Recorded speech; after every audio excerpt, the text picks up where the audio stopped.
সবাই যখন ঘুমিয়ে থাকে, কেউ যখন তোমার পরিশ্রম দেখে না, তখনই সাফল্যের বীজ বপন হয়।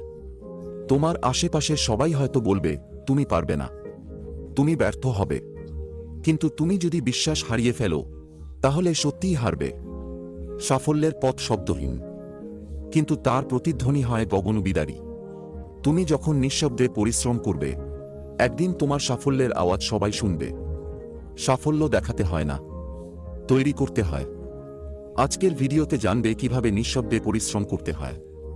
তাহলে চলুন এই অনুপ্রেরণামূলক গল্পটি শেষ পর্যন্ত দেখি। রাতের নিস্তব্ধতা চারপাশে ছড়িয়ে আছে। ঘরের ভেতর শুধু কম্পিউটারের স্ক্রিনের মৃদু আলো আর কিবোর্ডের চাপা শব্দ।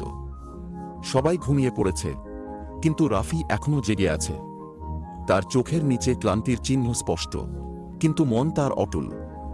সে জানে, এই মুহূর্তগুলোই তার ভবিষ্যৎ গড়ে দেবে। ছোটবেলা থেকে রাফিকে সবাই বলতো, তুমি কখনো কিছু করতে পারবে না। ক্লাসের অন্য ছাত্ররা যখন খেলাধুলায় ব্যস্ত থাকত, রাফি তখন এক কোণে চুপচাপ বসে নিজের স্বপ্নের কথা ভাবত।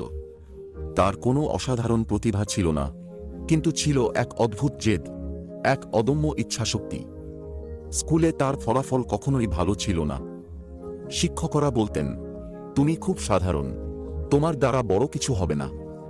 আত্মীয় স্বজন হাসাহাসি করত, বন্ধুরা মজা করত, এমনকি তার নিজের পরিবারও তার উপর আস্থা হারিয়ে ফেলেছিল। মা বলতেন, ছেলে তো শুধু রাত জেগে কম্পিউটারে বসে থাকে, ভবিষ্যতে কি করবে কে জানে।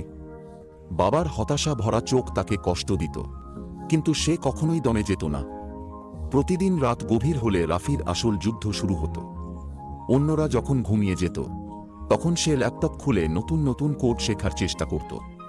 একা একা ইউটিউব ভিডিও দেখত, বই পড়ত, সমস্যার সমাধান খুঁজত। শতবার ব্যর্থ হলেও সে হাল ছাড়ত না।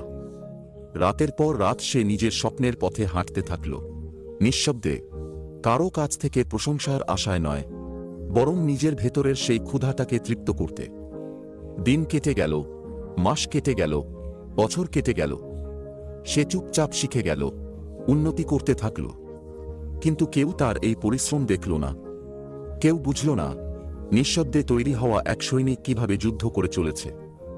একদিন রাফি নিজের বানানো একটি সফটওয়্যার আন্তর্জাতিক একটি কোম্পানিতে পাঠাল। সে ভাবেনি তারা কোনো উত্তর দেবে, কিন্তু কয়েকদিন পরেই তার ইমেইলে একটা মেসেজ এলো, আমরা তোমার কাজ দেখে মুগ্ধ, তুমি কি আমাদের কোম্পানিতে ইন্টারভিউ দিতে চাও? তার হাত কাঁপছিল, চোখে পানি এসে গেল। এতদিনের অবহেলা, এতদিনের কষ্ট, সব মনে পড়ল এক মুহূর্তে।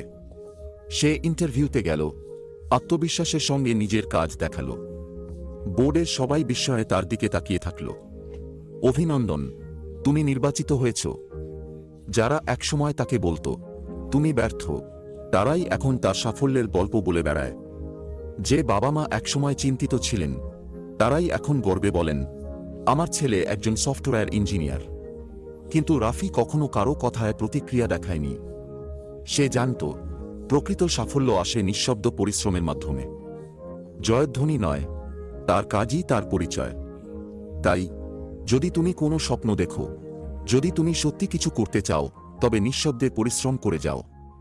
কেউ তোমাকে উৎসাহ দিক বা না দিক, তাতে কিছু যায় আসে না।